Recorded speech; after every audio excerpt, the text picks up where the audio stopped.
Saka uri kuti semuru masika kufonera. Saka uri kuda kuita sei zvawo? Kana kuya uzorarawo newe hapana. Kana kukubata kana kukutaurawo zvimwe zvinokuti anokuda. Saka uri kuti kudito tikudise kufunga kwako. Mbudisa aita nyaya yekunge afushidze nesikoti tikurambani sei. Wazvinzwa? Wabva ku?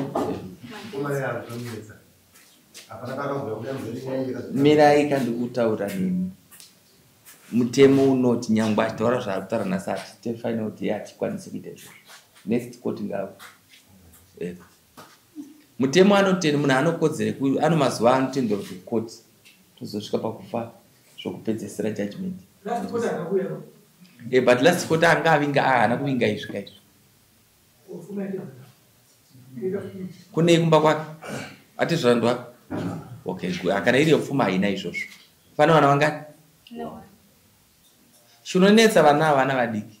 Munza zvandikutaura. Totaura zvisizvo panapa mangwana uyu anoona mwana wake anovhevhetedzwa vakadzi vakangofanana munhu ari kutekesa maswiti pamusika.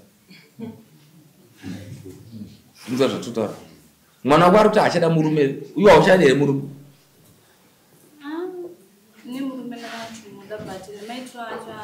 Uri kumuda here? Hauchatomuda zvachose? Murambe. Ipapa murambe. Andiri kuona kuti nyaya yacho ari kundandama kuti achamuda kuti atauri kuti murambe zvekuti ari kuti ari kupa achiri kumuda.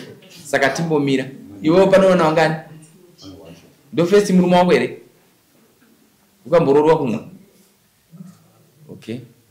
Uchinzwa kaiwe mutemo unoti kana munhu akaroriwa kumwe wanzwa kunobhadhara mumbeyo danga wani neyoumai chete. Uchinzwa nemari tongokuti $500. Uchinzwa tapedza. Ndapa judgment yewe.